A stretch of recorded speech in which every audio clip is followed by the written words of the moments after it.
Yes. Okay, wonderful.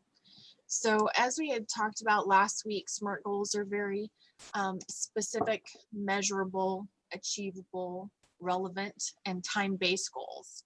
And these are the goals you want to use with patients to help encourage them to be able to meet their needs, to meet their goals so they can track that. SMART goals make it a little easier to stay on top of your goals instead of it being very broad, so that you can't keep track of them. So can you give me an example of a SMART goal that we went over last week? I think the example we went over was the weight loss goal Uh-huh. for diabetic and like the A1C reduction. Okay, perfect. So do you want to give me an example of a SMART goal? As I was thinking about this, I know I was so like I heard with like gastritis, one thing that they recommend is to eat smaller, more portion meals for you don't get like inflammation or um, have like a bad effect. And so they recommend like the intermediate fasting. So I was thinking of like that's a smart like goal because you could do like, okay, you have to stop eating from your eating windows from here to here. Here's a specific thing you can eat during these windows. Um, and then and they try to break it down so you only do like a 14-hour fast and then they go up to a 16-hour and then 18, I believe. And then you go from like 2 days to 4 days to 6 days. Okay. So to make that a SMART goal, you could do something like the patient would make their goal. I'm not very familiar with fasting, but I will fast for 14 hours, 3 days a week for the next 6 weeks to reduce, I can't remember what you said it was. Like inflammation, gastritis. Okay, to improve my gastritis or reduce my inflammation. Okay. So that's how you would want to do that. And then Megan, that's all we went over for the SMART goals. It's pretty short and simple. Did you want to Yep. go over any of the other part of last week that we went through?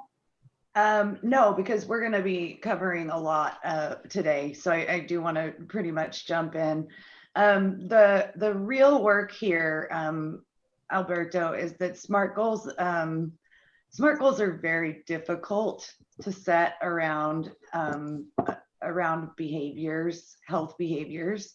It is something that not only does it make it easier for the client to judge where they're at with the accomplishment of their goal or their self-management goal, but it makes it easier for you to judge where they're at and to track progress for them.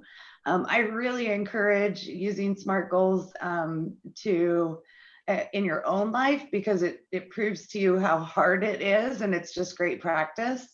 And I usually have one SMART goal at any one time, to be honest, when it comes to my life, and that's usually my highest priority goal. So I could probably, it would be a little bit more self-disclosure than you would want right now to hear what that goal is, but it's a goal that I have for myself, just to kind of bring myself back to balance, where I feel like I'm back in balance. And so, don't use SMART goals just for your clients. Use them for yourself and use them in a way that helps you take care of yourself, so that you can take care of your clients. So today we're going to talk a lot about boundaries. So go ahead, Crystal, take the next slide. She's going to try to maybe control it for me. So I know that you've taken a test on boundaries, and we talked about therapeutic relationship and therapeutic relationships having an element of boundaries included within them, really. So really, boundaries are the physical or emotional distance that you maintain with others. I'd like to give an example that I didn't share my SMART goal with you because I need to keep that emotional distance from you. as something that's just an immediate demonstration of where boundaries are. A boundary's purpose is to maintain your or a patient's autonomy, safety, and comfort. So this means that these emotional or physical boundaries are the things that that allow us to feel safe in a relationship. So to contrast boundaries in a therapeutic relationship and maybe a familial relationship is kind of an important here. So I've worked with a lot of kids. My favorite age to work with kids is, I love working with boys, mainly because I grew up in a family of boys. And I love working with boys everywhere from 8 to about 16, 17. That's like my favorite age group to work with in treatment, whether it's in the community or whether it's in a clinical setting. And so I have, I'm going to do a little self-disclosure, which is a boundary crossing. I have 26 nieces, nephews, great nieces, and great nephews. And so about 12 of them fit in that age range. All right, so I'm an aunt. I am a very proud aunt. And what I would do with one of my 8 to 16, 17-year-old nephews, if I saw them, what I would immediately want them to do is hug them and say, "Hey, Nico, it's good to see you," or, "Oh, it's been a long time since I saw you, anything but your car driving by." You know, he's a teenager. And how I might approach a client, right? So we're going to talk a lot about, where appropriate boundaries are with a client. I may, I have this, so I have pretty, actually pretty broad boundaries around me when it comes to physical boundaries, but I have "hug me" written across my forehead. And so if you're one of those people that has a certain level of boundaries, but for some reason you're always the person that has "hug me" written across their forehead, you might have to do a little bit of work here. And it's just important to know that. So everybody has different boundaries. I have relatively modest emotional boundaries. I'm pretty open with everyone. My physical boundaries are a little bit bigger. A little bit more, I have a little bit bigger bubble than I do with my emotional boundaries. I don't know why that is. I think a lot of it has to do with my family of origin, but it actually, my physical boundaries work really well for me in behavioral health. So that means what's a boundary crossing for one person, maybe you're crossing my boundaries, but you're not crossing your physical boundaries yet. What's a boundary crossing for one person may not be for the next. Some boundaries are rigid as a professional, and some are more flexible. And really, it's this awareness of your own and others' boundaries that's really important towards healthy relationships. All right, Chris. Could you advance the slide, Chris? She's good at this. So this is kind of just that demonstration of what your space is and what their space is. And when those two things bump together, that's where there are boundary crossings. So the circles represent the line around the circle represents the boundary. And then where they're starting to overact or overlap is that boundary crossing space. So it's really important with physical touch. That that your physical interaction with a patient is under intense scrutiny. So especially when working with community-based staff, I've had several examples of where this is what seems to be an innocuous action has turned into a real problem. So I was working, I had an older gentleman that was working for Jen and I in the community, a wonderful old guy, a retired banker who always wanted to work with people. He was very, he was an I, he was definitely an I, or an E, I mean, and just a really kind guy. One day he was working with his client in the community. His client was about an 8-year-old boy. He might have been 7 at the time. And they had about 4 hours in the community that they spent working on community inclusion goals. And at the end of that 4 hours, the young man was going to go to his therapy session because it, saved a ride for the parents back into the clinic. And on their way back to the clinic for his therapy session, the young man fell asleep in the car. And so, here's this little guy just knocked out, right? And this behavior assistant in the community that knows he needs to get him in for his 3-4 o'clock appointment somewhere there in the afternoon. So, like the kind father figure that this person was, he tried to wake the young man, and the young man wasn't waking up. They had had a pretty tiring morning fishing and geocaching. So the mentor, behavior assistant, scooped this young man up and cradled him in his arms and walked him into the clinic and checked in for his appointment, and then kind of laid him down gently in a chair next to him while they waited for his therapist. And he continued to try to rouse him. What do you think about that?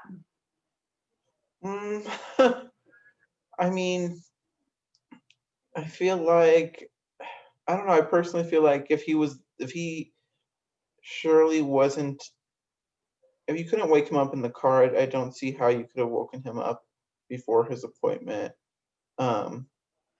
And maybe he wanted to give him a few more extra minutes of sleep, but I feel like I would have just tried to wake him up in the car before the appointment. Yeah. And it was a very kind thing for this, man to do, and not disturbing him, and knowing that therapists run 10 minutes late sometimes, and you could probably catch a few extra winks in the waiting room.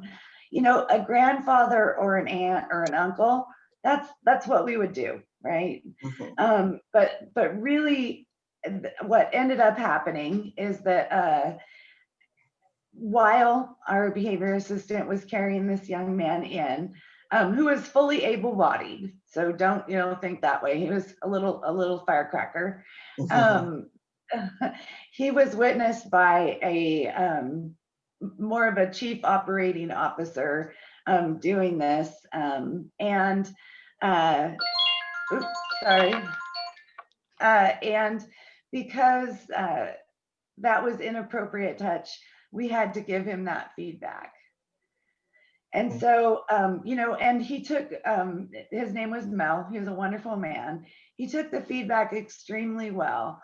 But he recognized it as, I may have shallower physical boundaries with younger kiddos.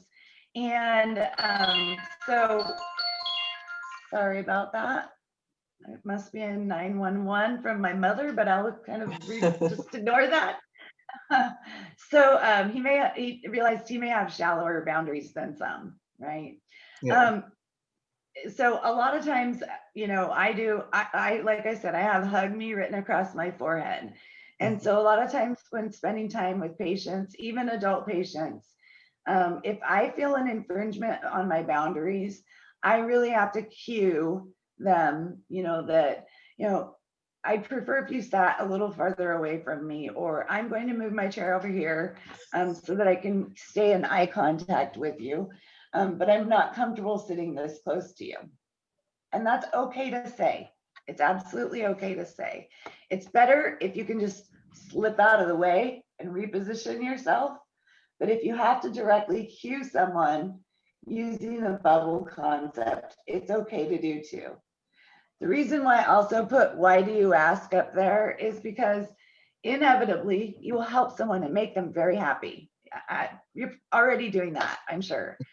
And someone will say, this was just a really great session today, and I feel like we accomplished so much. I'm so hopeful that this service or support is going to make a difference. Maybe you're working with a parent of a child and they say, gosh, could I just give you a hug? Sometimes people will ask you if they can give you a hug, Yeah. because they know that there is a physical boundary between a professional and a client. And, why do you ask, and asking them why do you ask if you could give me a hug?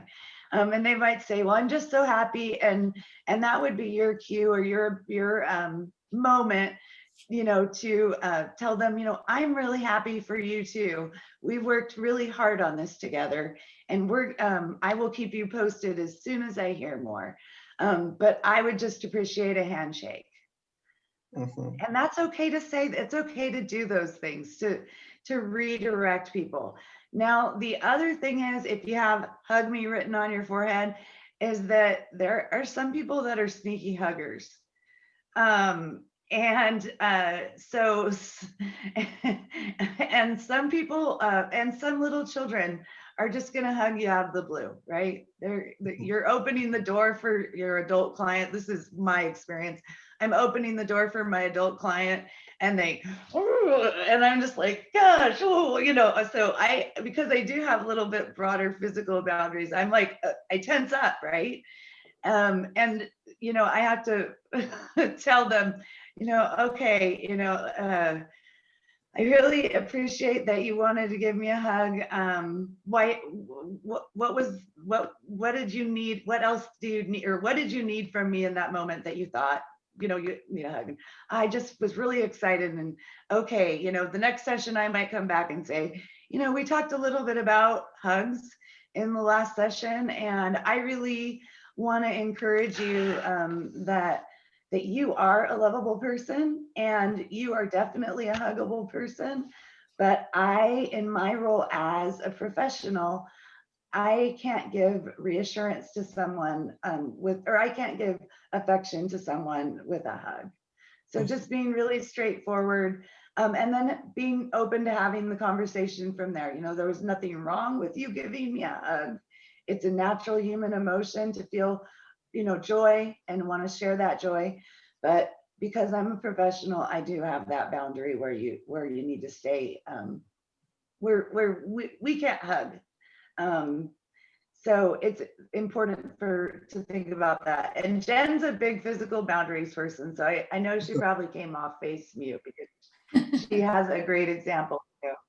Well, I don't know if I have a great example, but I want to give you another scenario why this is really important. Especially with, I don't know if it's gotten worse with social media, but at least when Megan and we were doing this, God, it's been almost 10 years now, more than 10 years.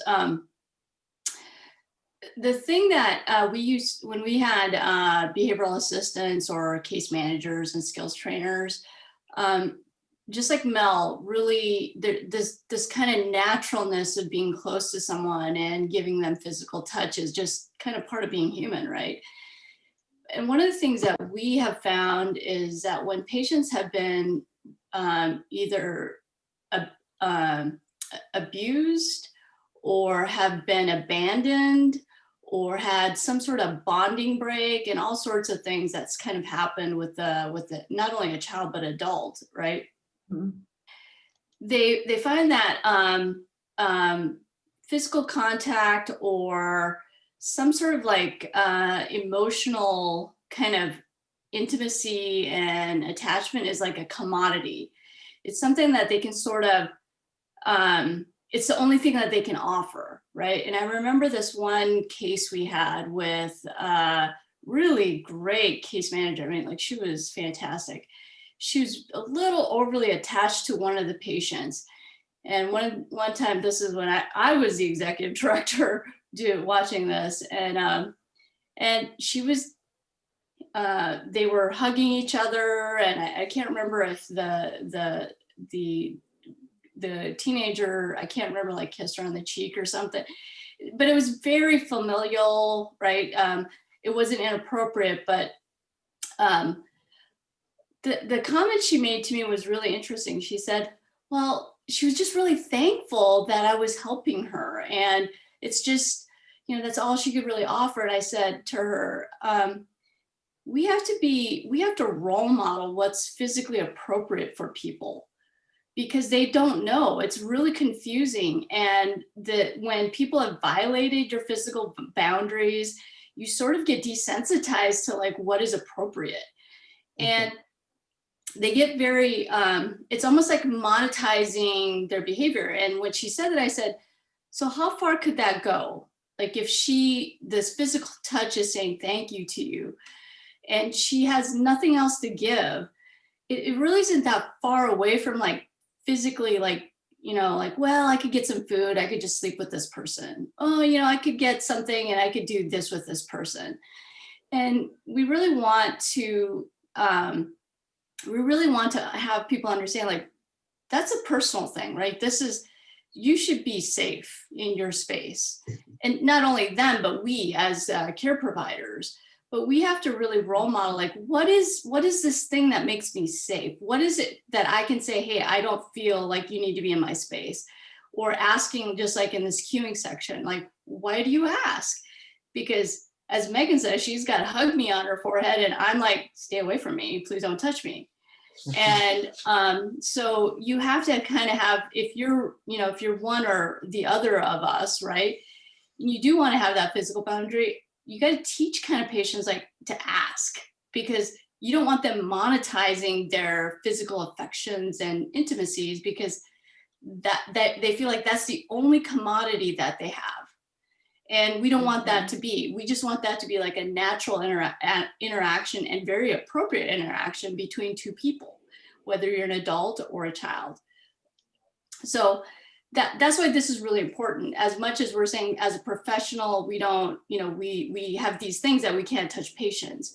But at the same time, we have to teach patients what is super, appropriate and with different types of people, because I think that's lost too, like the role of a parent, role of a boyfriend, a girlfriend, a role of friends, role of professionals.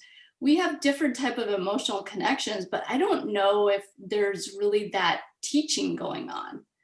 So that's why it's really important to help this, understand, yeah, it's great for us in regards to like, hey, for me, especially if you're not a real physically touchy person, but it's really to keep them safe, showing them how to keep themselves safe. So that was a very long soapbox. No, that's good. No, it's exactly right, Jen, is that, we don't want clients to trade their physical boundaries for connection, not only to us, but to others. And so teaching that by role modeling it and teaching it directly as well is very important. Okay, so I have to admit that the slides went away on my side. So Crystal, can everybody else see the slides? And now is it just me that can't? Okay, that's great. That's great. But next slide, Crystal. Okay. Go ahead. I'm gonna keep trying to fix whatever is happening here. Oh, it's not advancing in my little it is for you guys, and now I can't see it. Let me try resharing it, Megan. Okay.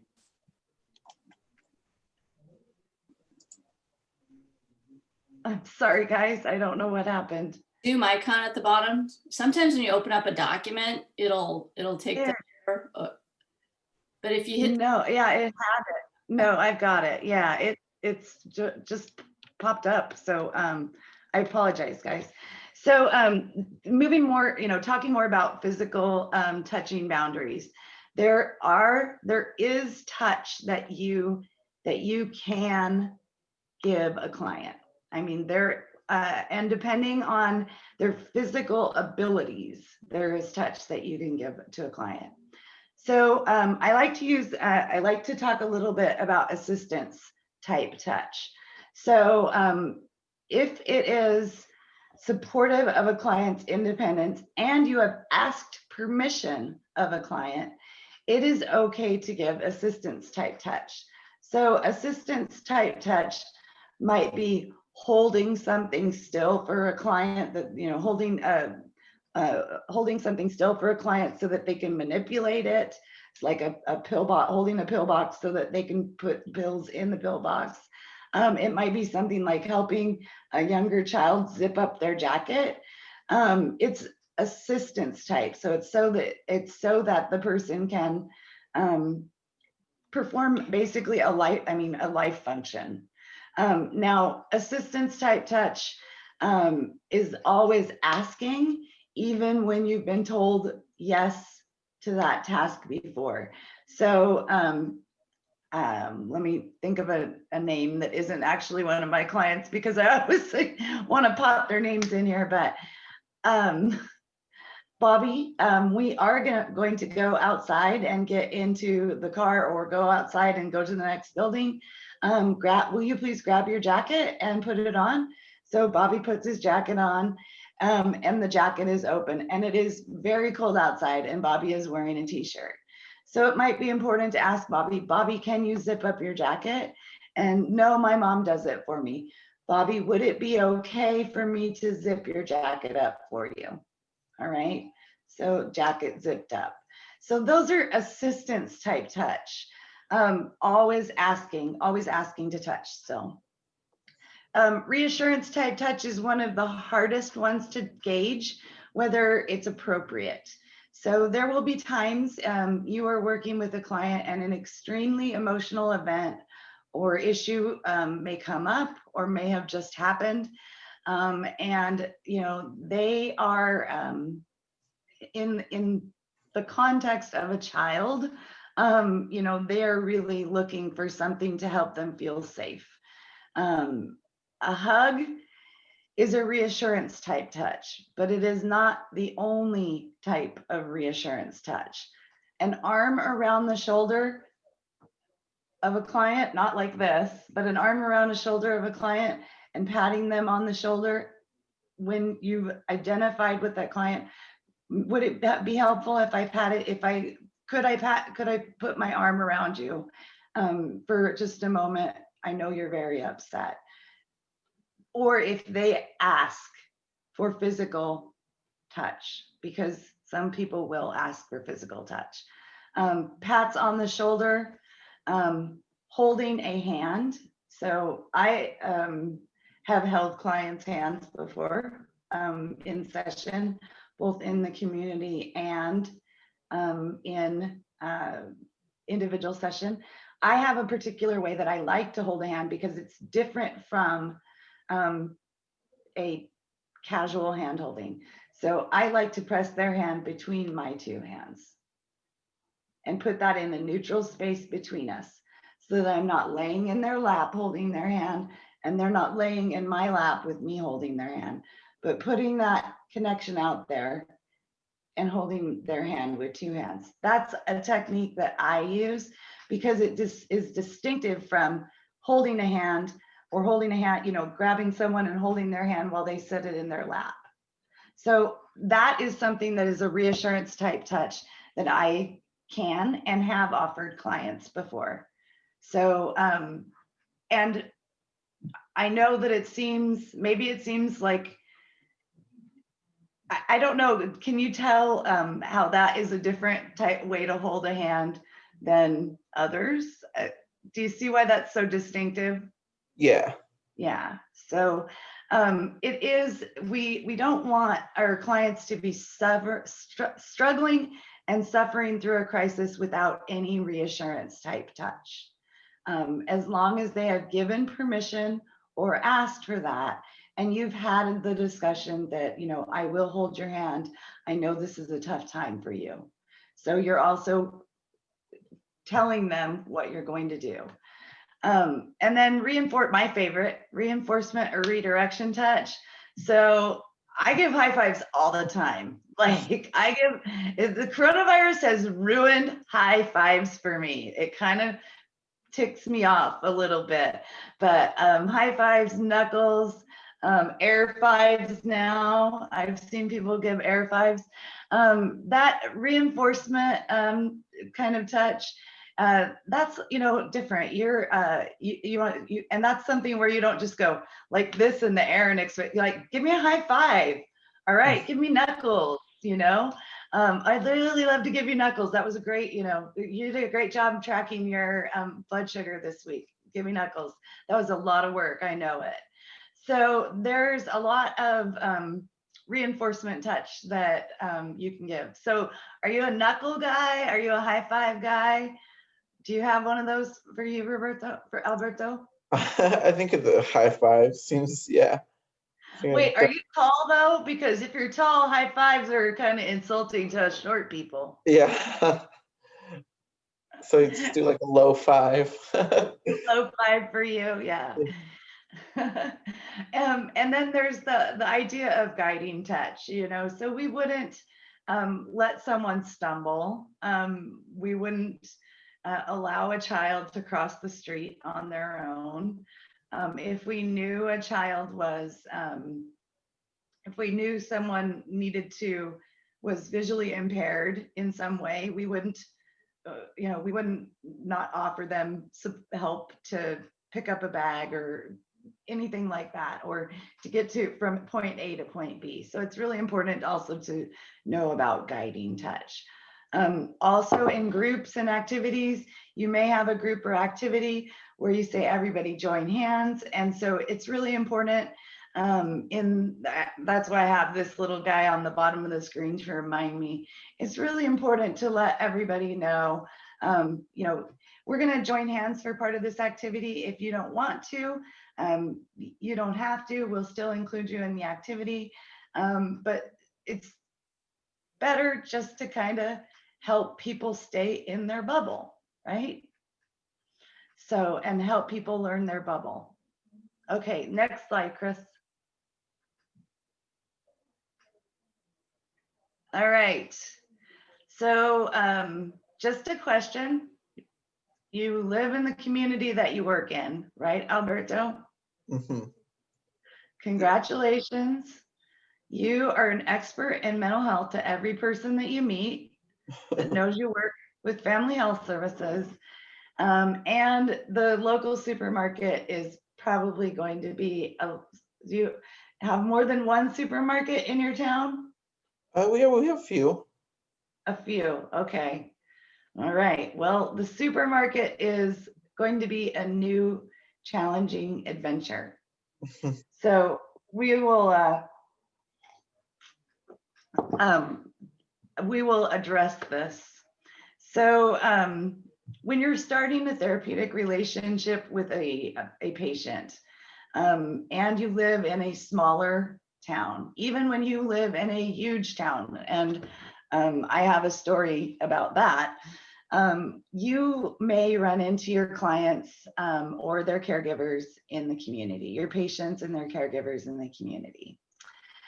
So it's really important to acknowledge that outright and to make a plan for what is going to happen when you see them in the community. Mm-hmm. So a lot of times this is part of one of the first few sessions that I have with the client. It's definitely the first session if I'm going to be spending any amount of time in the community as with my client. I talk with them and I say, we live in a small town, or we live in a medium-sized town, or we may run into each other in the community.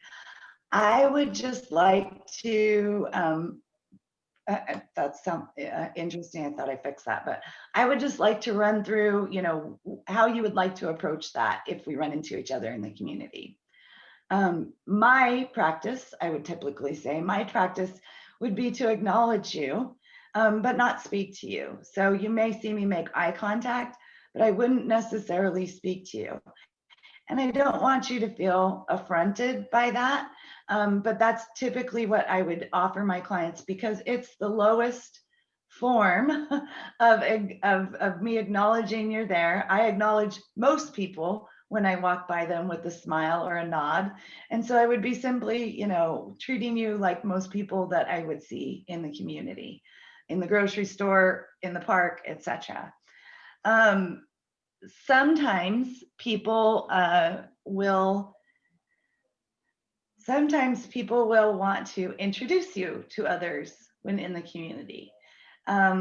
It's very important to have that conversation up front and say, you know, you may have folks with you, and I cannot breach your confidentiality by saying, yeah, I'm your caseworker from Family Health Services, or I'm your BHC from Family Health Services. It would be better for you to introduce me as a person that you work with, or a person that helps you with your healthcare, right? So giving them the words. They really shouldn't be introducing you, but just a kind of funny story.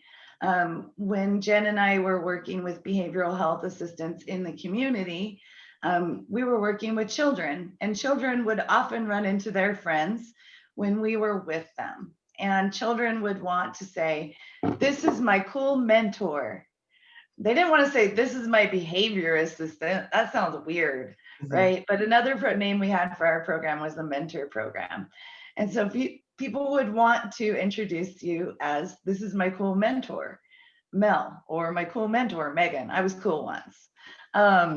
So I actually had the experience of having this conversation with a young man, because I was going to be spending a lot of time with him over his lunch recess and during his lunch hour, so he could be integrated into his school. So we sat down and we said, you know, I said, we're just getting to know each other, but I am going to come to your school. There are a lot of different ways that you could tell people who I am. You know, let's write down a few of those ways. And he decided, being 6 or 7, that he just wanted to introduce me as his friend. And I said, you know what? That's an okay way to introduce me. You can introduce me as your friend. Thinking to myself, this is a little odd, but you know, this is what he's comfortable with, and developmentally, this is what he understands.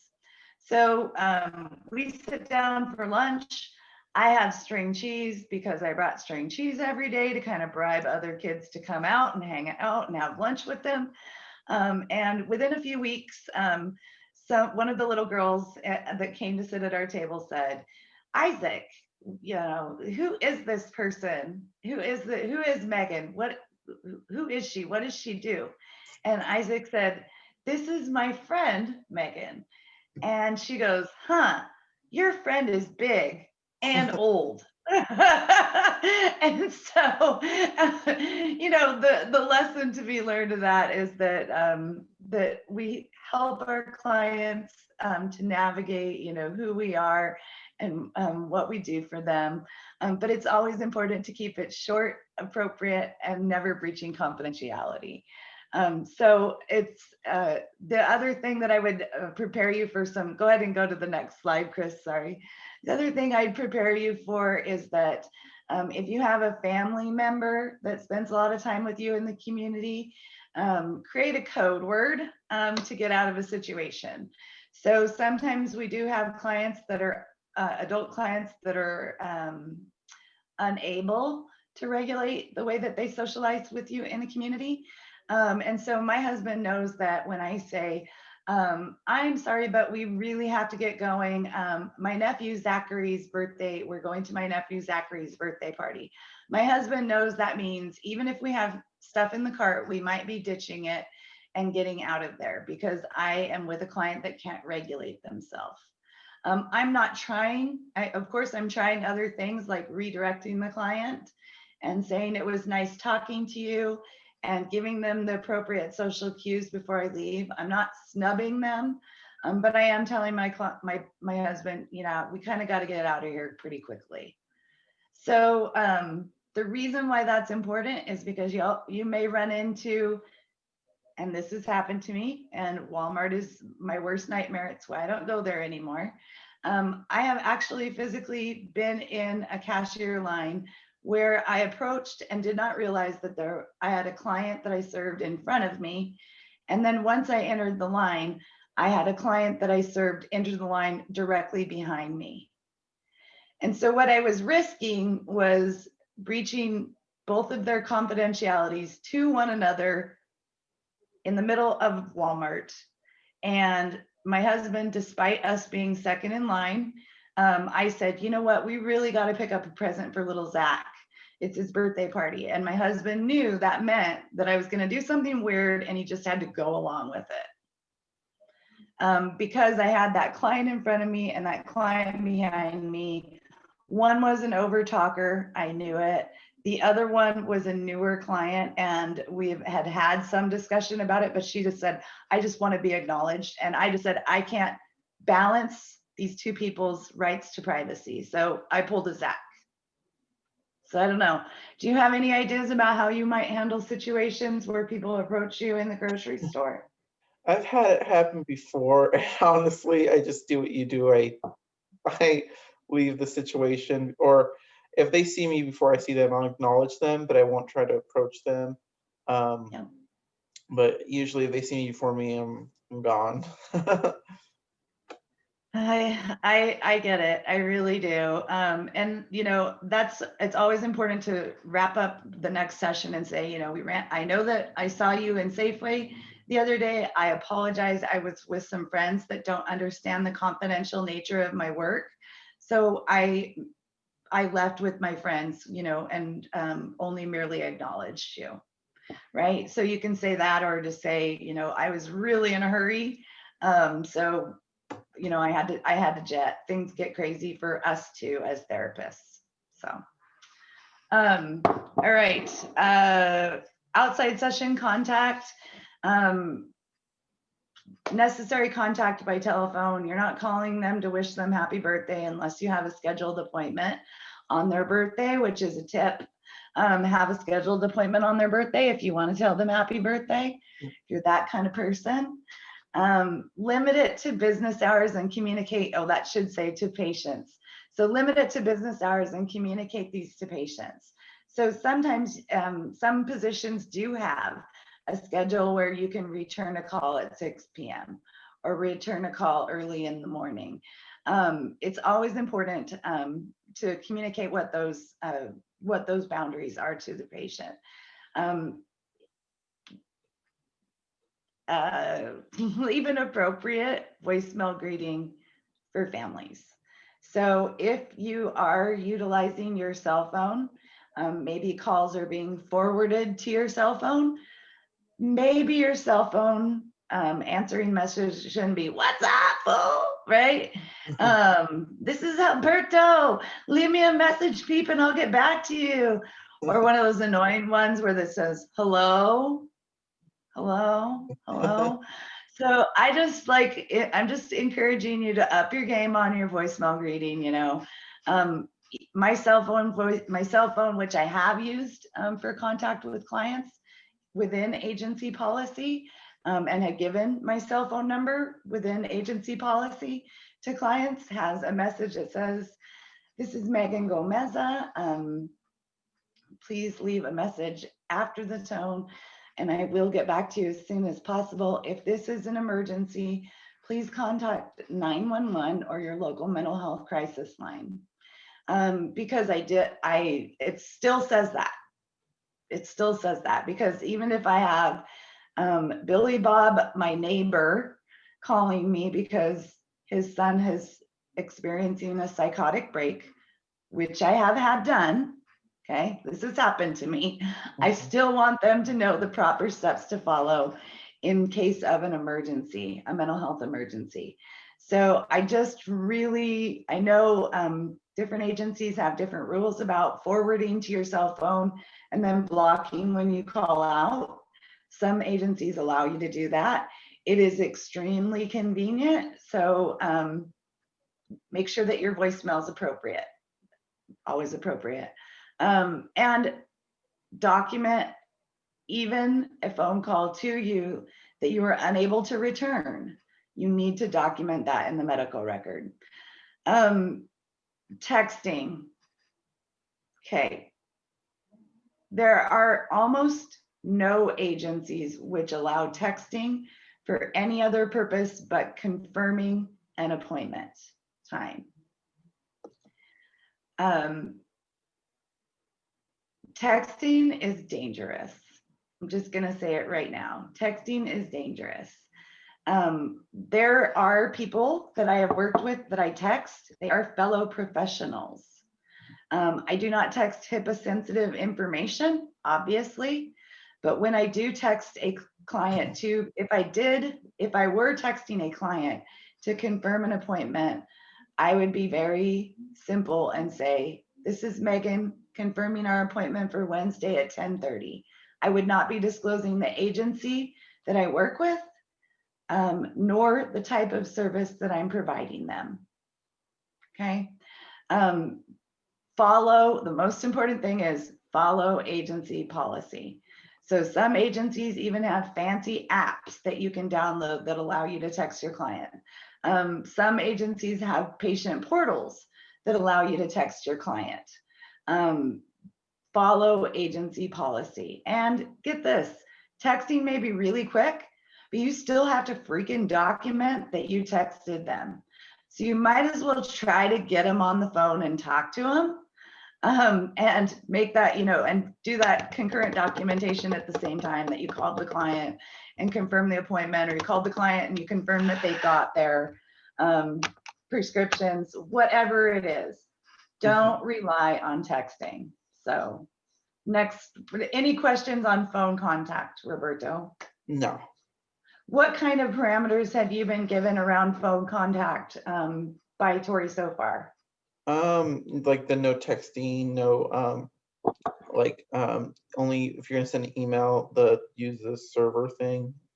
Like we have like a secure server, and then like probably don't give out your extension, because then you'll get lots of calls from clients, and yeah, so maybe, and like if they need something small, they'll go through the front desk, and they'll help with that. And the other reason about not giving out your extension necessarily, or your direct line to patients, is that they may be calling in crisis and you want them to cascade through your crisis response rather than calling and leaving an Alberto, I'm in crisis message that you may not get to within 24 hours.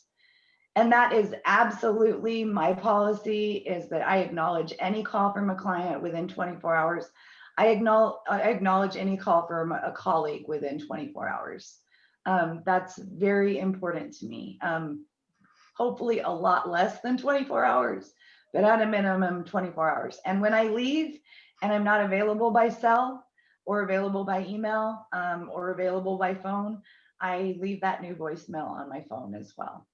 So that isn't very often anymore that I check out.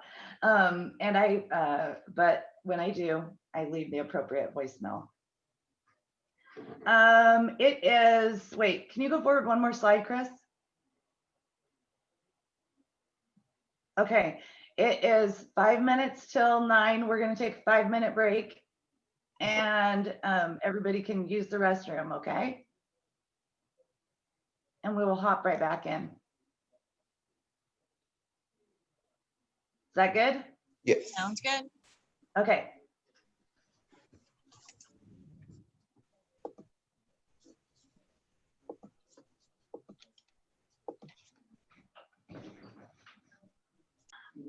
All right, so we covered a little bit of this already. You talking about your agency's email policy. Just a question. Do you know if your agency has a social networking policy?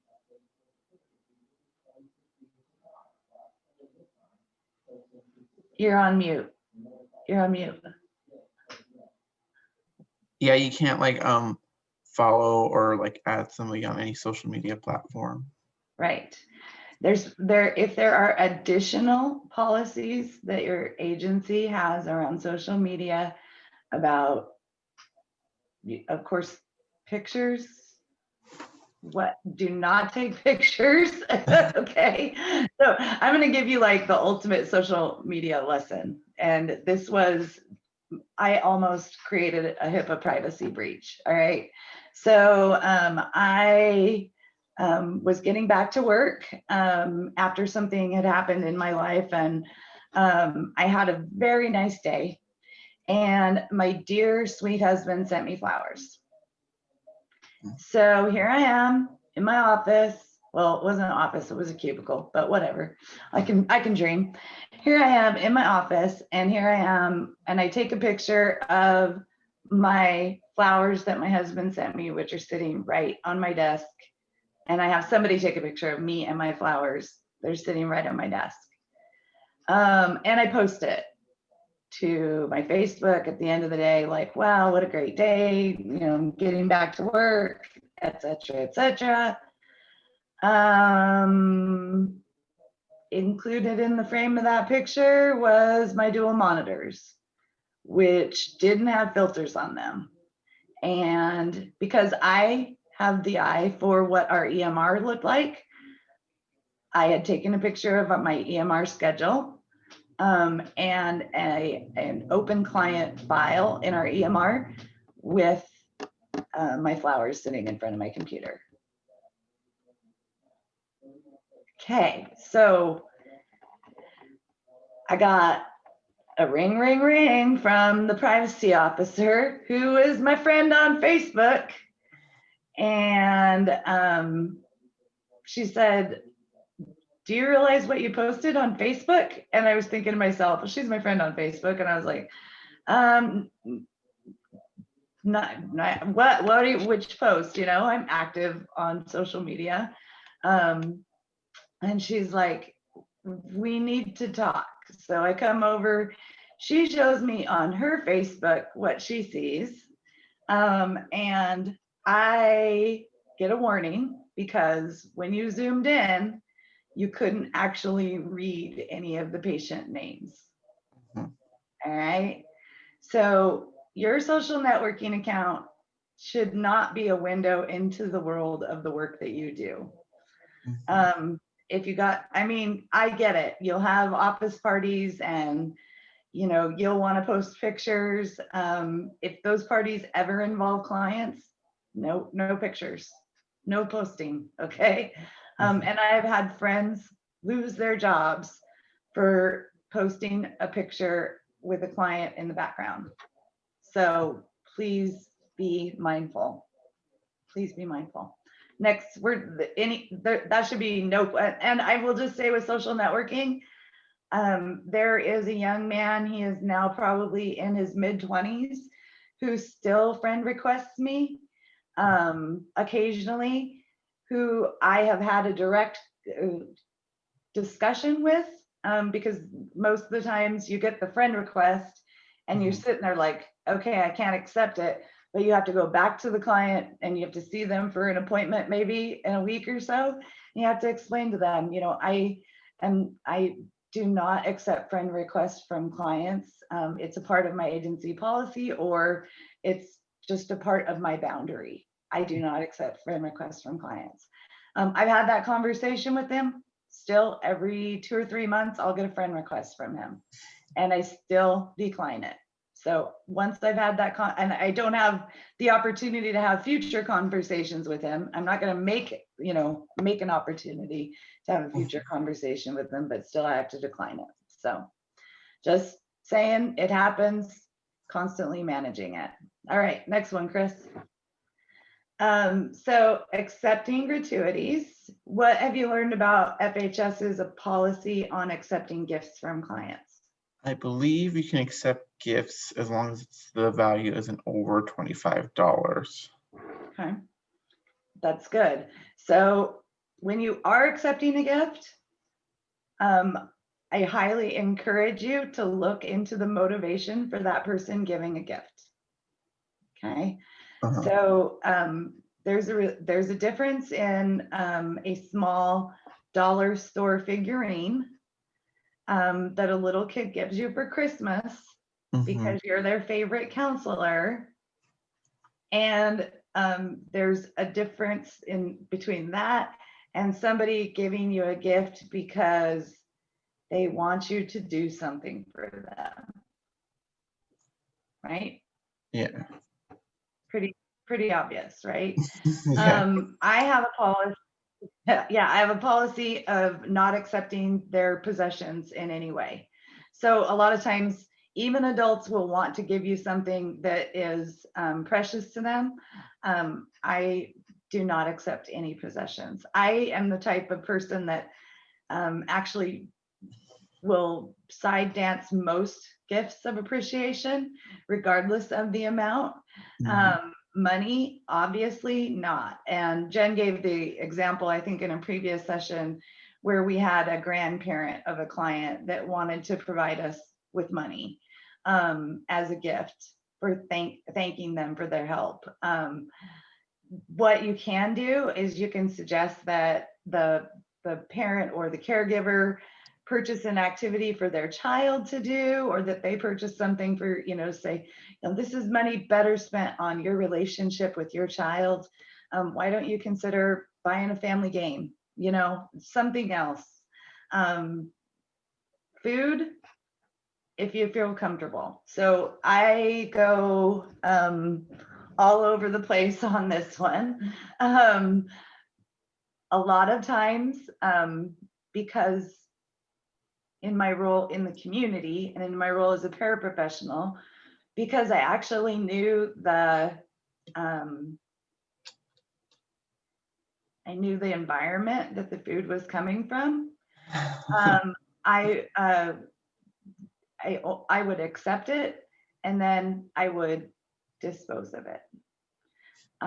Now, I think you and I understand, and everybody understands, that food is a highly cultural thing as well. And so I have accepted food on behalf and also said, thank you for these tamales. I will be sharing them with my coworkers. Because first of all, they're tamales and I don't want to throw away tamales. And second of all, it was a genuine gift of appreciation, and food is culturally is a way to appreciate others. So that's why I say food if you feel comfortable. Next one, Chris. All right. Then there's the inverse, right? What about things that you give patients? So you have a patient that you are working on maybe some of their self-monitoring for their diabetes, and they need a journal.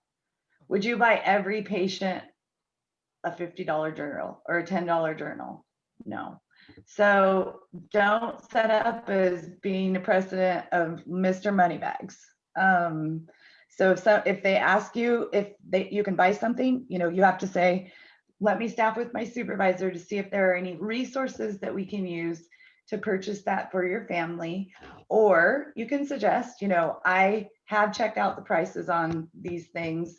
This is one place where you could actually physically check the prices on things with someone and say, this is the best place to purchase this, but I have to admit that when I'm in the community, when I have been in the community doing integrative activities in the community, I go to lengths to not look like Mr. Moneybags. So like I use coupons. We go places where there's coupons, where I have coupons. I don't buy the $6 coffee for the person, and I don't buy the $6 coffee and carry it around and drink it in front of the person either. So, I mean, I strive to look pretty thrifty all the time. Luckily, that's also part of my nature. So it works, but there are some people that like to purchase graduation gifts for their clients. I do not believe that you have to pair something physical with the separation from a client. However, there may be programs where there are birthday parties for clients, especially like in peer delivered services. Those are all supported by agency funds, or sometimes staff choose to support by making a food stuff to share at a potluck. Okay. You really need to consider if there are other patients or other people in the home. If you were giving something to your client, is it unfair to the other children or adults in the home? You need to consider the caregiver's ability to compete with you with respect to economics. So a good example of that would be, the whole idea of, oh, every time we go to get your prescriptions, Miss Rosa, we're going to stop at Dutch Brothers, mainly because you want to stop, but you're going to buy her a coffee too, right? Then, Rosa has maybe she has an in-home service aide, and Rosa's like, well, I like Alberto because he brings me coffee, so I don't like you. So think about other caregivers' ability to compete with you with economics. And no matter what, when offering a gift, you must staff with your supervisor. So there needs to be thorough evaluation given of your motivation for giving the gift and the client's perception when receiving a gift from you. That's pretty much the bottom line. Have you ever been put in a position where you felt like you wanted to give clients gifts, Alberto? Yeah. Well, there was one time, and I was working with a kiddo, and the home life was pretty bad. And so like our certain time we would meet would go right through lunchtime, and usually they didn't have breakfast. And so the caregiver was kind of saying I would provide lunch, but they never did. So there's some times where I was like, okay, we can go to McDonald's and get a Happy Meal because you haven't eaten all day, and this is our more like, because going from a rural community to like if we go to where activity is, there's no to go all the way back to get something. Yeah. Now, did you staff with your supervisor that the parent was consistently having the child leave without a lunch? Yeah, and I asked the parent too. I said, hey, if you ever forget, like, do you mind if we just stop somewhere? And they Right. were like, sure, that's no problem. You feel comfortable with that. So I staffed it both ways, kind of. Good job. And that's a great example. And the other thing is, I talked about my string cheese with my buddy. That was staffed, that was staffed. Like, I seriously knew I was kind of bribing other little kids to come hang out with us, but that was staffed before I started bringing string cheese to school. But, string cheese causes a lot of waves in a school cafeteria, apparently a very popular snack.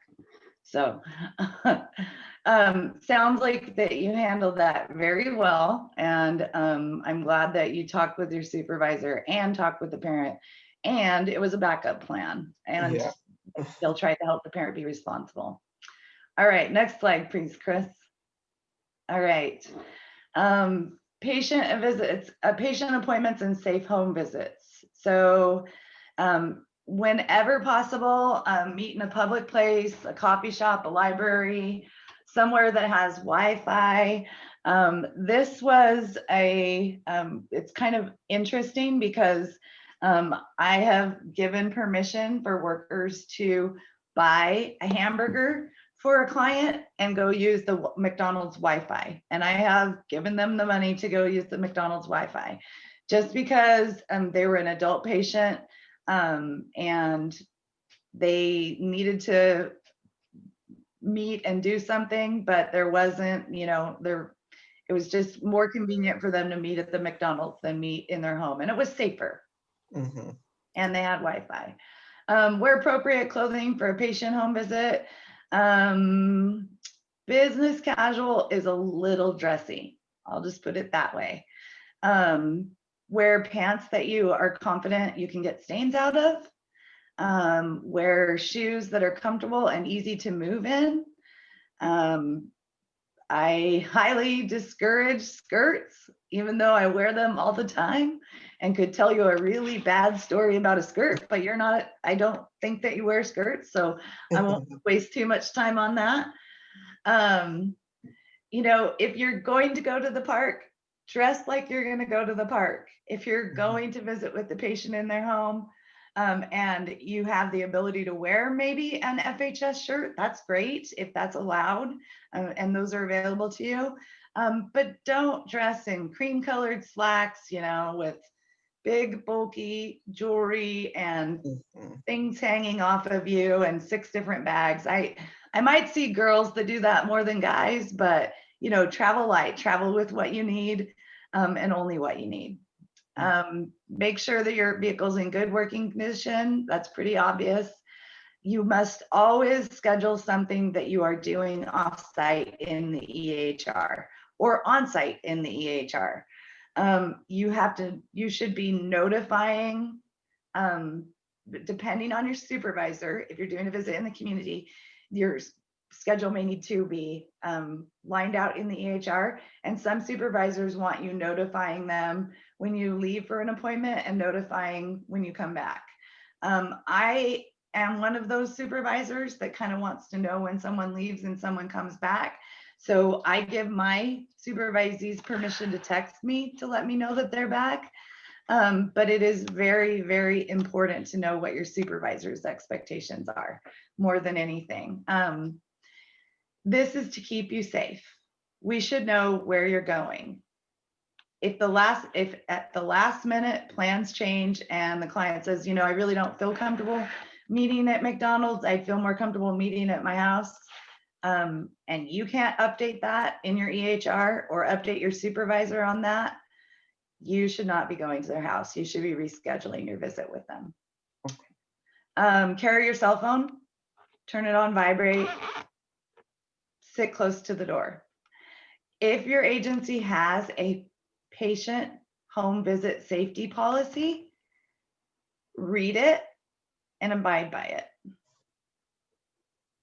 Other ways that you can think of to keep yourself safe when you're in the community and or at someone's home, Alberto? I guess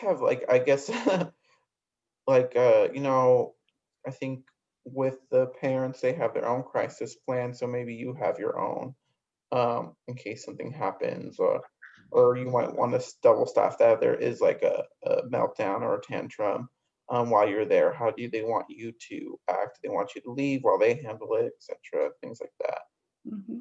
Yep, that would be something definitely to staff and to collaborate with the parent and the clinician about. Absolutely.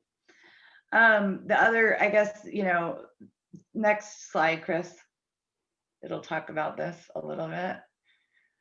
So these are just some steps. Keep your keys in an accessible place. Scan the environment. Look out for animals that are unsecured. Okay, don't walk around the residence so they don't answer the front door. Don't walk around and look in the window, if that makes sense. Don't enter the residence at any point if the client is not present. As I mentioned last time, sit in an area near to or easy access to an exit. Don't go into back bedrooms or other parts of the area or other parts of the residence without permission. Alert and observant to your surroundings, and be culturally sensitive and competent. Meaning, if someone is hesitant to let you in their house, don't push it. All right. They may be very sensitive because of the state of their house. They may be very sensitive because of the perception of a male meeting with a female in their house. So take the porch, hit the McDonald's for the Wi-Fi, you know, go to the library. And, you know, because if you're planning on going to the library and, you know, doing certain activities, like case management type activities or skills training activities, introduce yourself to the library staff when you're on your own.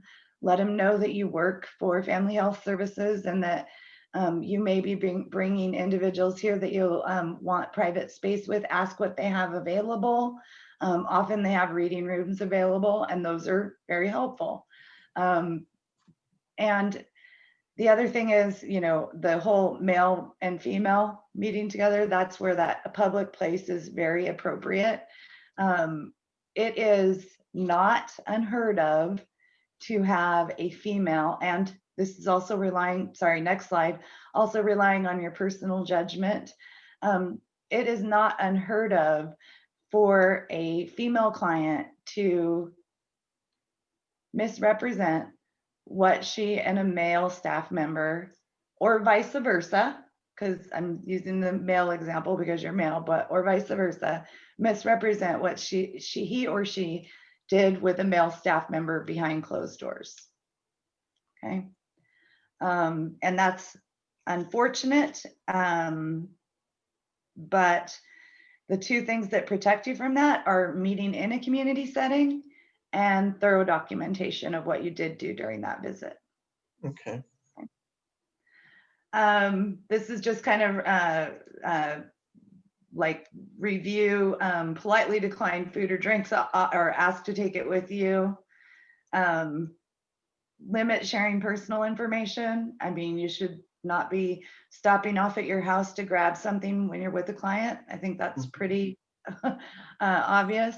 I know you're not an N, you're not an intuitive, but you need to trust your instincts. If anything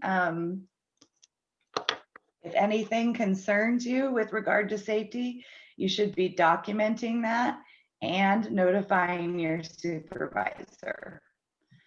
So Jen is back on the line, so she probably, let's go back one more. She probably remembers this situation.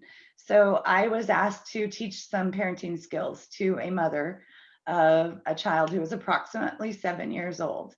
Upon entering their residence, there was a considerable amount of dog feces on the floor and on the couch.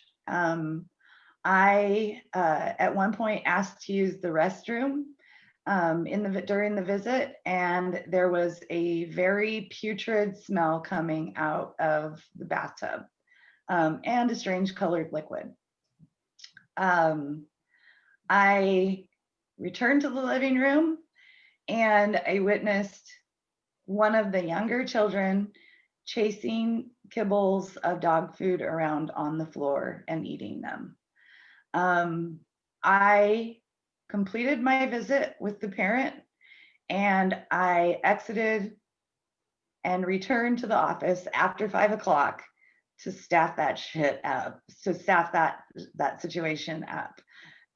It was disturbing, but I sat down on the couch. I taught mom just like I would teach anyone else. I didn't correct mom or scoop up the baby that was chasing the dog kibble. And I didn't tell him, man, your bathroom stinks. There is a line between us and what we, most of the time, what we can do is preserve the original intent of the visit, and we can troubleshoot later, and we can put our own, I can put my own grossness level, so to speak, to the side. I remember that visit, I remember immediately afterwards, because I did not want to use their bathroom after smelling it. I remember stopping at a gas station and crying. Okay. Crying that the gas station bathroom that I was using was cleaner than any part of their home that I had seen. So I immediately went back. I staffed with my supervisor. There were concerns that it potentially, that there could have been methamphetamines in the house. I was not returned to that home. So my gut instincts were not to run. My gut instinct was to stay out of certain areas and to stay out of certain situations, stay out of conflict with the parent, and complete my skills training and then leave. Coincidentally, I never re-entered the home, and the parent asked for me not to re-enter the home. But I know that it was not because of anything that I did or a way that I treated her, but because of concerns of reports to CPS. So, and we're not CPS workers. So it's something to think about. All right, sorry, next slide, Chris. All right, so just kind of lastly about boundaries. Boundaries also, your scope of duty helps you give, helps you to also define your boundaries. Your scope of duties as a behavioral health consultant or behavioral health care coordinator. You're not a crisis worker and you're not a therapist, right? So you don't offer suggestions or intervene in ways that you have not been trained to intervene. You defer to the treatment team. So, you know, oh, I really hate these medications and I don't want to take these anymore. I'm sorry that you, or, you know, I understand that you have concerns about your clonazepam or clonazepate. You know, let me support you in talking with the psychiatrist nurse or the PA's nurse about your concerns. So you're always deferring to the treatment team. You're not a family resource. You're not a chauffeur. You're not a babysitter. So mom says, adult client says, oh, I have that paper just downstairs. Could you take care of the baby for me? It's polite, but you need to say, you know, I really feel uncomfortable holding your baby unless you've already staffed it. So I've worked with moms that have, oh my gosh, my brain is it's a Monday brain, but it's Tuesday, that have postnatal depression, and I have held their babies for them. But that was staffed with a supervisor before I did so. Right. So we were working on some skills. There were some worksheets that we were working on for behavioral activation. She couldn't hold the baby and do the worksheets. So I talked to my supervisor and said, if you think this, or talk to I talked to my supervisor and the clinician and said, if you think this is a worthwhile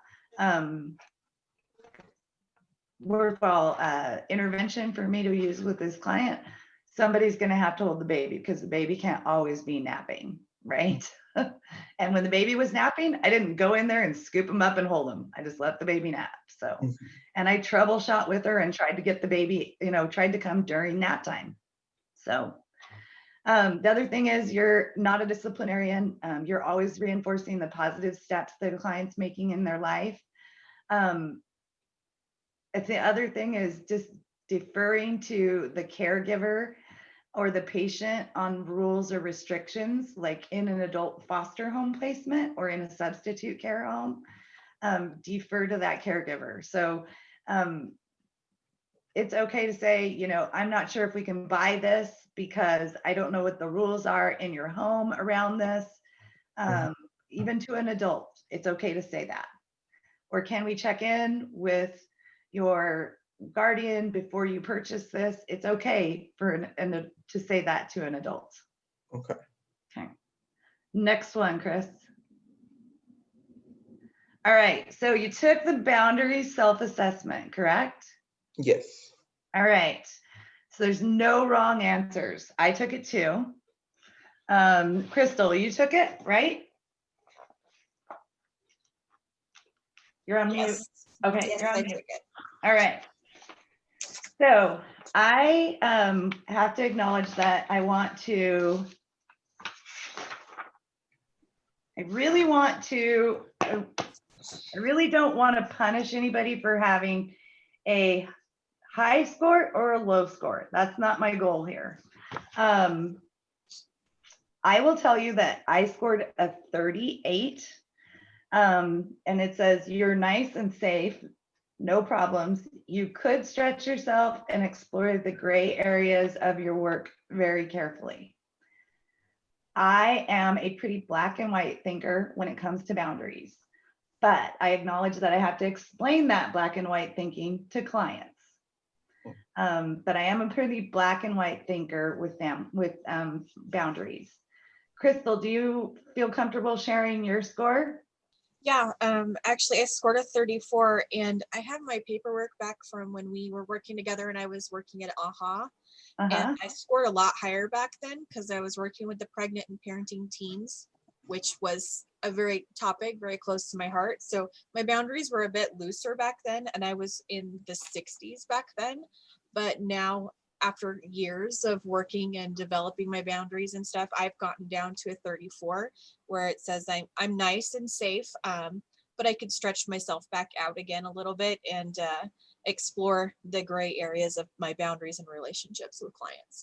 But I'm more comfortable now with the 34 than looking back at how much looser I was before when I was scoring in the 60s. You mean I have looser boundaries than you? I was 38. I know. Oh my gosh. That's I'm crazy. an introvert though. Yeah, that's true. That's true. I forget. Alberto, you have an opportunity to share your score if you would like. Yeah, I got one more than Crystal. I got a 35. So you're nice and safe, no problems. You could stretch yourself and explore the gray areas of your work very carefully. Mhm. Right. It's a good category to be on. Okay. Some people are much more in the 53 category, and I have supervised people that are more in the category above, and I've seen them make a lot of progress in their boundaries. So what I would say is, great job on your quiz. There's no grade, but you know, it is important to look at some of the things that this quiz suggests and kind of analyze why some of those answers may be inappropriate. Mhm. Right? So this is just something simple before I want to move past the boundary self-assessment. There is one of the questions on there, and it says a client asks if you have a partner and children. And one of the answers on there is, yeah, and you get out family photos. You know, there are some things where you're obviously serving your own sense, your own purposes by sharing family photos. And it may be a little inappropriate and unsafe at times. Why is my face disappearing? I'm sorry. And unsafe at times to do those types of things. I have to admit that I am so black and white about my boundaries that I will show you the one picture that I will put up in my office. And I'm a little bit looser because I keep pictures of my husband and I in my office and my kids, so that I do it so that teens might feel a little more comfortable talking to me because I have a teenager, or at the time had a teenager, but also so that there was a boundary with the male clients. They saw that I had a partner. It wasn't something we discussed, but it was clear. So that was setting a boundary for me. Yeah, different people. So this is a picture of my dog. I know it's a little hard to see. This is my dog, and one of the reasons why I feel really comfortable sharing this picture of his name is Chocho, is because he learned to walk, relearned to walk 2 times, and he's my little inspiration dog. And so I always know that there's something positive that I can say about this picture. I have a last name that is very known in my community. So people tend to know who my family members are already, but I do not keep pictures of my family in my office. Crystal, in using photos, she does not live and work in the same community. So if you live and work in the same community, your boundaries around sharing might be a little bit different.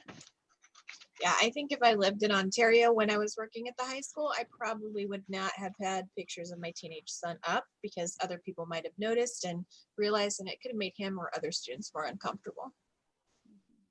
Yeah, definitely. So, okay. Boundary self-assessment, anywhere that you put like a 4 on your quiz? Any questions you put a 4 on your quiz? 4?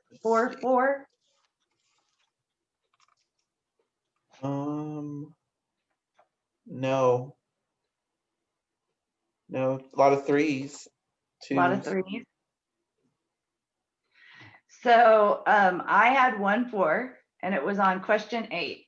a client gets engaged and says that they will invite you to the wedding and they would really like you to be there after all you've been through together, do you A, say you will start looking for an outfit? That one has got to be a 4. Oh, I gotta look at this. That's a 5. Okay. Tell them that you don't think it's appropriate for them to go. Tell them you would love to come, but professional boundaries mean that you can't. And be vague, intending not to come anyway. So I gave myself a 4 on that one. And I gave myself a 4 because I didn't agree with any of the answers. And I personally said that I would be happy to accept an invitation, but I would not be able to make it. So happy to accept the paper invitation, but I would not be able to make it.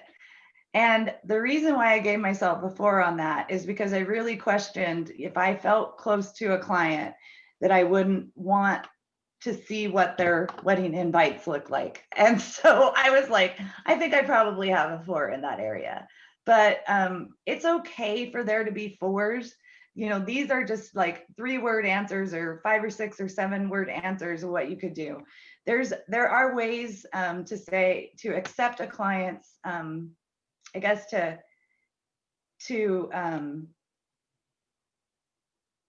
connect to a client while still retaining your boundaries. So, but I did give myself a 4 on that one because I couldn't answer it. I couldn't say it's against professional boundaries. I'm not going to go. I would have wanted to have a much longer discussion with them than that. So, all right. Okay, no wrong answers. All right, we are at 9:41. Let me think about this, Crystal.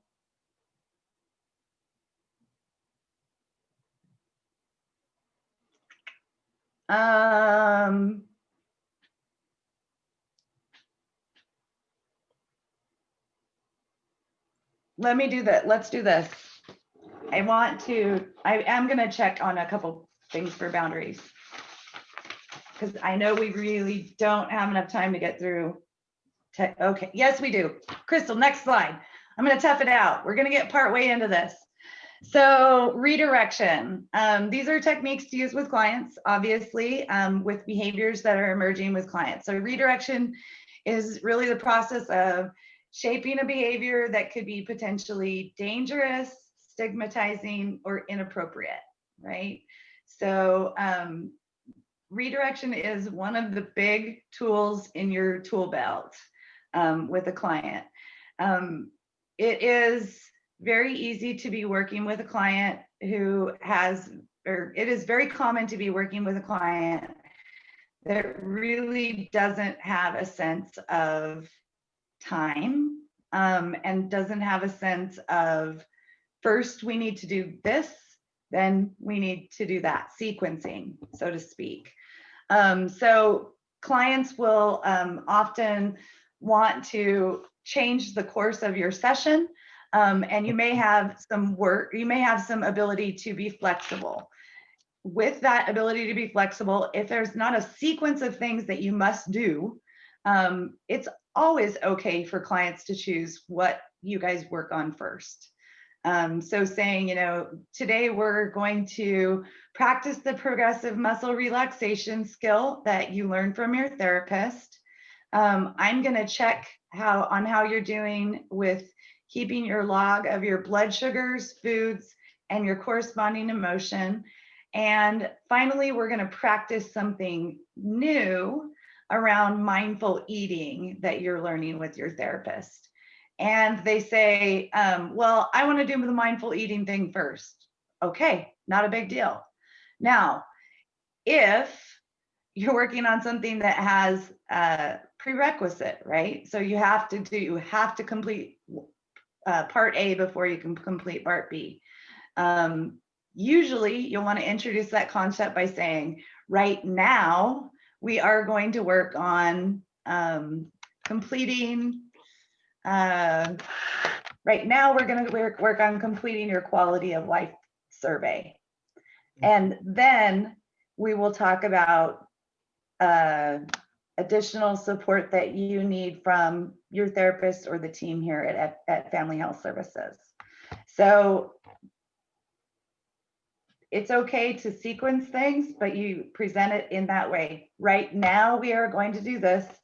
Then we are going to do this. Giving someone the layout of a session or the layout of the work that you have to do is usually helpful, and it's proper redirection. I already kind of talked about the power of choice. I'm also going to just say the power of distraction. There are some parents that are heavily distracted by what's going on with their child. And sometimes you will have to say, you know, maybe I can play a game with your child while you complete this portion of the paperwork, right? Let's put this puzzle together, or I can get some crayons for your child so that they can color while we complete this work together. If it's impossible for the child not to be there while you're working with the parent.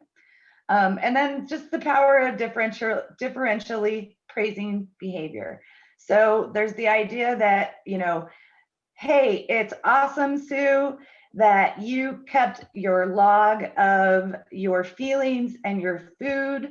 I know that we're still working on you getting your blood sugar recorded in the log, but you've done an excellent job of recording your food intake and your mood at the time that after you ate. Usually you want the mood to be timed with the blood sugar reading. So if there's like a commingling of a mood disorder and blood sugar effects, but so differentially praising behavior, focusing on the positive, ignoring potentially the negative, right? Ignoring in that moment the negative to get through your assigned task. Next slide. So the biggest, and we're probably going to end on this, I'm not really sure, but the biggest key that you have also is role modeling. All right. So role modeling is teaching while you're performing and the other person is learning while you're observing. It happens even subconsciously, even if the person is not trying to pay attention to what you're doing, is still happening subconsciously through these things called mirror neurons in your brain. Mirror neurons are the part of your brain that when I put my hand up and move my hand upward, the same neurons that the same sets of neurons that are allowing me to move my hand upward and move my hand downward are activating in your brain. Right? So it is happening in your brain on a subconscious level, even if you are not practicing with me or you're not doing the motion yourself. So you're going to be role modeling behaviors to the caregiver, and you're going to be role modeling behaviors to the patient. Whether that's just appropriate behavior, calm communication skills, or whether it's opening the door for someone else. You're role modeling behavior to the patient and the caregiver. Now, the concept of an emotional role model is something that we'll talk about a lot in next week's session. We're going to end just about 5 minutes early. The concept of an emotional role model is who you are when the client is highly stressed or when the client is behaving in a way that is highly dangerous or highly stigmatizing or potentially disruptive.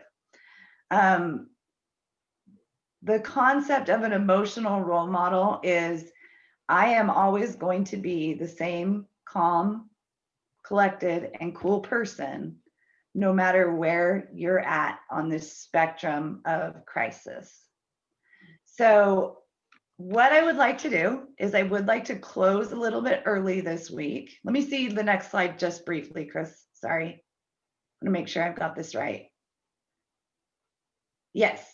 So in the next week, we're going to talk about two things. We're going to talk about proactive interaction and the crisis cycle.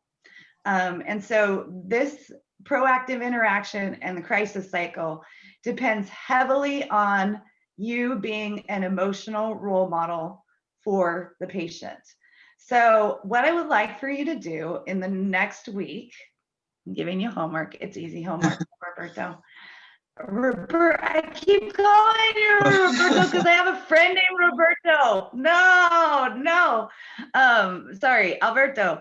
So what I would like for you to do during the next week is, whether you're observing someone working with another person or you're working with another patient or client yourself, I would like for you to observe what your internal experience is of the situation and how you're externalizing that, how you're demonstrating that emotional role model. So inside is Alberto boiling and freaking out, but outside is Alberto staying calm. And I know that you're doing some lot of phone calling and things like that. So this is like the perfect time to work on emotional role modeling, because they can't see your face, right? So when they say something that shocks you, they can't see your face, and it's okay. So listening to your tone and quality of voice, listening to the way that you're displaying calm in that manner. Okay? Okay. All right. So next week is all about things going to heck in the handbasket and how we prevent that. So it's kind of one of my favorite topics, but I hope you'll join us again and be ready to go through some models that explain what's happening inside of us, as well as what's happening inside of our clients during different stages of the crisis cycle, and how you can be proactive to prevent crises from emerging. All right? Okay. All right. I did have a question. Absolutely. Is the next meeting our last meeting? I think it's our last meeting. Oh, okay. Okay. I think Jen and Tori are working on some additional curriculum, but I think Okay. next meeting is our last meeting. Yeah. Okay. And then someday I'm going to come see you, because the